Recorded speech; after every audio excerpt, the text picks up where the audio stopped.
In the far future, journalists Herb and Gary are on their way to Pluto to cover the story of a notorious scientist planning the maiden flight of his faster-than-light spaceship, the first of its kind.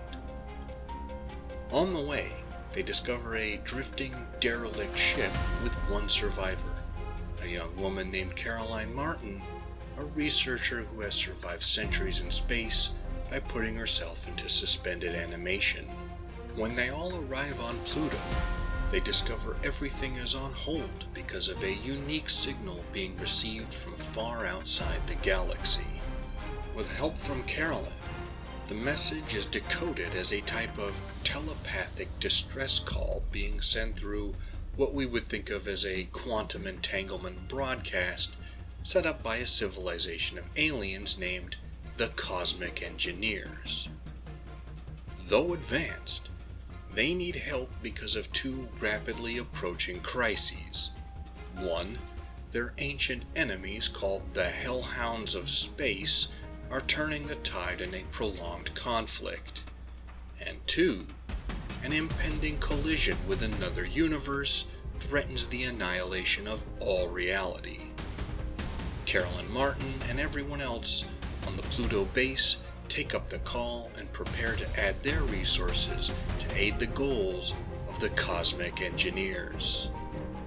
GarbAugust is a reading event created by Criminali to celebrate the kinds of fiction normally dismissed as trash. I'll have links in the description to his channel along with everyone else who is dumpster diving with him. Feel free to watch their videos and join in by doing some of your own guilt-free reading of escapist literature. Originally written and serialized in the 1930s and published as a novel in 1950, Cosmic Engineers reads like pulpy, early 20th century adventure science fiction. Most of the characters have the barest development, and the speed of the plot ensures everything moves forward even when the characters aren't doing much. There are also some fun twists, so if you're not a fan of what's on the page, the book will soon move on to something else. The stakes are so ludicrously high that it's hard to take anything too seriously. This setup, however, might also be seen as a stumbling block. Even going in with the right mindset, Cosmic Engineers can present readers with a problem. The book is trying to be too many stories at once. It's a first faster-than-light travel story, and a suspended animation story, and an alien first contact story, and a story of burgeoning telepathic powers, and a space warfare story, and a story of multiple universes, and a story of advanced artificial intelligence, and a time travel story, and a story of being held captive by aliens, and a story of human destiny among the stars, and I think you see what I mean. There is so much going on in this novel that none of these stories really have the room to breathe in a book that is less than 200 pages. I would have been a bit more invested if a few of these concepts would have been dropped in favor of going into a little more depth with some of the others. Also, the novel only hints at the fun weirdness of Simak's later novels. As this book comes early in his career and was originally a pulp serial, it may not read as polished and in the style of Simak's other work. I will say, one of my favorite parts of this novel happens with what I can only describe as an impromptu galactic United Nations called by the Cosmic Engineers. Aside from the human characters and the alien but humanoid Cosmic Engineers, all other intelligent life in the universe is described as being nightmarish entities that could have come straight from the stories of H.P. Lovecraft or Clark Ashton Smith.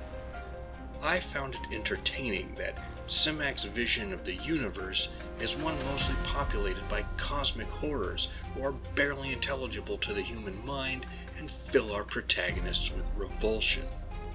As with everything else in the book, the scene didn't last too long, but I enjoyed it while it was on the page. Another element of this novel that I enjoy is the emphasis on imagination and human ingenuity. There are other, more scientifically and technologically advanced peoples we see in this novel, but some, like the cosmic engineers, have lost or never really cultivated their imaginations. Humans, despite their many shortcomings, have creativity and vision that allows for unorthodox solutions to problems and not have to rely strictly on logical thinking. This perspective is sometimes unfortunately absent in Golden Age science fiction. But what do you, the audience at home, think? Is Cosmic Engineers an overlooked bit of pulpy science fiction? Or is it only a minor effort by Simak when compared to City, The Goblin Reservation, or Why Call Them Back from Heaven? What are you reading for GarbAugust? Be sure to share your thoughts and recommendations in the comments. Thank you for taking the time to listen to my peculiar notions.